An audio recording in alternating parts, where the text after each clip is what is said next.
B is now out as DLC number 13, and he's a different breed when it comes to attack types. His jutsus work really well for base battle and can make powerful one-shot builds for your CACs, and change the game's meta up a little bit. But I'm going to read out his jutsus out pretty much just to show you what he's pretty much working with. Nothing too great, but it still can do some damage. So the Octopus Hug is a jutsu that uses Chakra to form the 8 tails, which binds the enemy and deal damage. The jutsu renders the target unable to move or use Substitution. So it's pretty much like Shadow Pull, where when you use it, they can't sub out of it till after you do it. But yeah, I'll describe it more later.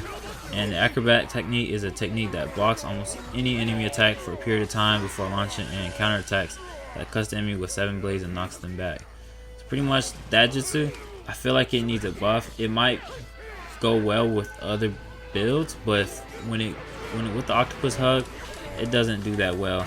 Like the damage, it doesn't do what it needs to, and the range is pretty bad.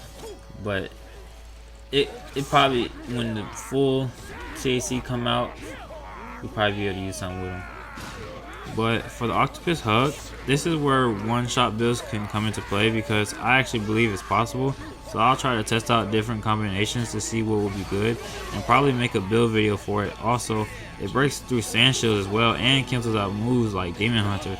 It's actually really good. That's why I recommend it for base battle, because you can use it when you're in Tail Beast Chakra mode too, and that's when the one-shots will probably be more possible, because I can already see hella attack types with Tail Beast mode with combos with like Wood Dragon or something, or Leaf Rising Wind, Flying Rajan, moves like that, and do hella damage.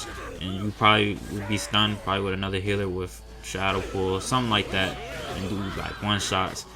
It's going to be a thing, trust me. So the 8 Tails Chakra mode is a jutsu that strengthens abilities using 8 Tails power. It grants automatic health recovery and boosts max health, ninjutsu attack power, and boosts defense. Reactivating it will deal damage that surrounds nearby enemies.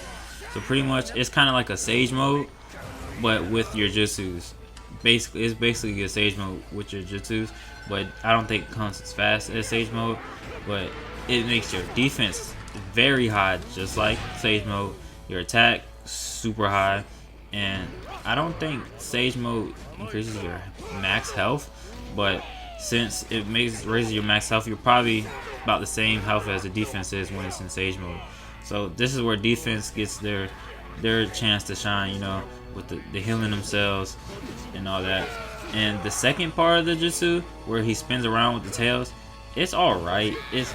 It works really good when you use the Octopus Hug first, then do it. That's usually where it one-shots.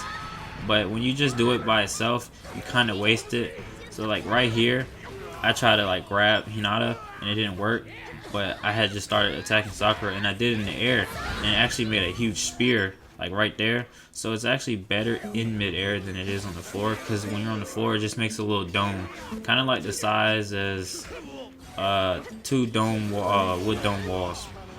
So it's not that big, but when you're in the air and you do it, the radius is a lot larger.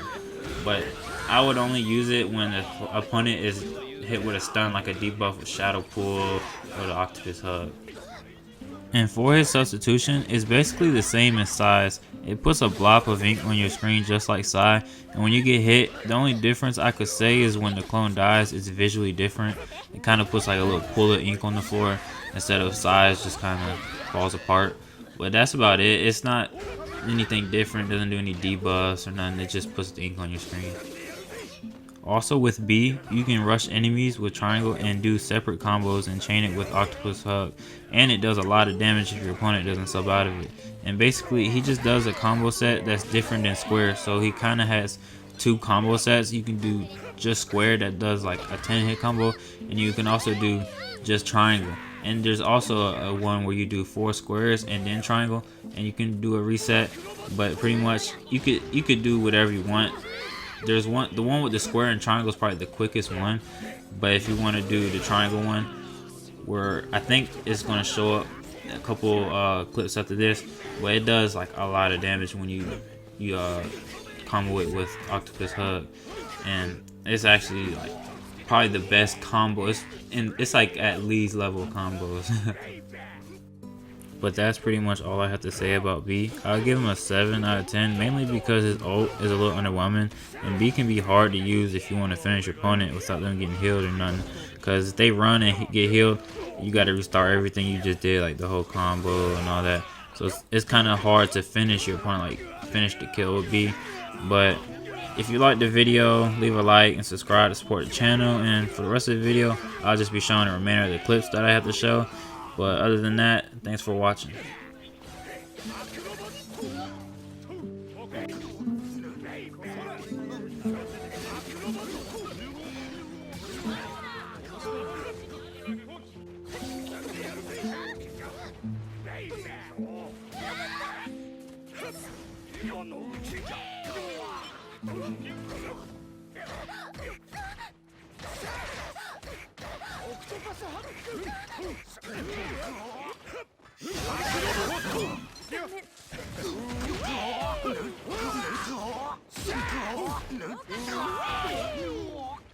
まだまだ